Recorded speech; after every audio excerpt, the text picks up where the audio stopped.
What's up, music fans of the internet? I'm Derek. And I'm Kevin. And together we're last week's album. We're bringing you the only reviews with two different views. And this week we're talking about a Coliseum Complex Museum by the Besnard Lakes. And we're asking the big question, does this modern rock, classic rock, take you to an exhibit worth visiting? Cheers, Kevin, and everyone at home. Cheers, Derek, and everyone at home. The Besnard Lakes are a Montreal-based quintet led by a married couple, Jace Lasik and Olga Gorias. And actually, since then, another married couple has joined the band, so there are two married couples and one fifth wheel. Besnard Lakes are named after an actual lake in Saskatchewan. This is their fifth studio album. It is produced by Lasik. Let's talk about what it sounds like. Kevin, what did you think? Derek, I thought this album sounds like Pink Floyd and Tame Impala swapping stories about their favorite mythical creatures. I think a Coliseum Complex Museum sounds like Brian Wilson leading a band of horses on a trip to the dark side of the moon. Yep. So let's talk about some highlights. Kevin, what did you think? I thought the Plain Moon was a highlight for me. I thought it had a really fun groove and a dark edge to it.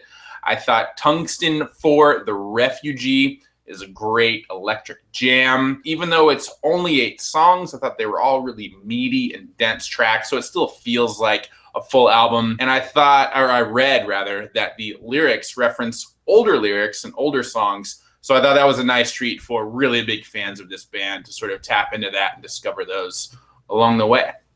What did you think? One highlight for me was the slow build of opening track, the Bray Road Beast. It really kind of starts inauspiciously, but really kind of builds energy throughout the song. It really makes for a good opener. All right, so let's talk about some lowlights. Kevin, what did you have? For me, I thought the lyrics got a little buried at times. I'm sure that was intentional. I think these guys are production and studio pros and really know what they're doing. So they probably meant to do that, but it was still a little frustrating for me. I didn't think there were a whole lot of surprises for this sort of psychedelic, sort of throwback, almost classic rock band. They can really jam and groove well, but they didn't really veer off track a whole lot. And because of these sort of overall hazy productions, the songs can kind of blur together a little bit. I've got to agree with you. I mean, you kind of presented this as a highlight, but I thought 38 minutes for 8 songs made them almost a little too dense at times. That brings us to the overall rating and the big question, does the modern classic rock of the Besnard Lakes, a Coliseum Complex Museum,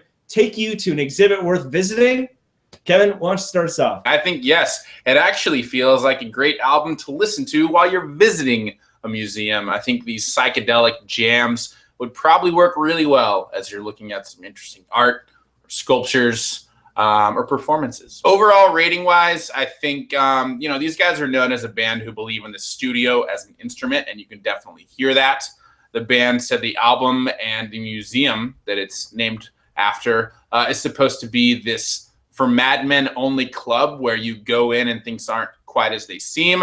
I'd say they achieved that vibe. A lot of reviews, I think, have said they're still making great music, but complain that this album is too much like the rest of their previous catalog. Having never listened to them before, I don't really have that baggage. The album felt pretty fresh and interesting to me. But that being said, also taking into account the lowlights I mentioned, I'm going to give this one a 3 out of 5. Does the modern classic rock of the Besnard Lakes, the Coliseum Complex, take you to an exhibit worth visiting? And I'm left wondering, have we been here before? Is this deja vu? Shoegaze is definitely a strength for them, and they do it very well. At times, maybe just felt too crisp, polished, produced. That being said, I think this is a great album for shoegaze and the Besnard Lakes fans, especially as you mentioned, the lyrics kind of referencing lyrics from the past. I think that's really cool, and so I think obviously longtime fans are really going to appreciate that. I think this is great for driving around in wide open spaces, but I'm worried the band's dedication to their sound, that is their wheelhouse, may not attract new listeners. That being said, I'm giving this one a 2 out of 5. So with Kevin's 3, that's a combined 5 out of 10. So maybe check this one out, especially if you're looking for something to listen to while you're at a museum or driving out in wide open spaces. Thanks again for joining us here at last week's album. We're bringing you the only reviews with 2 different views.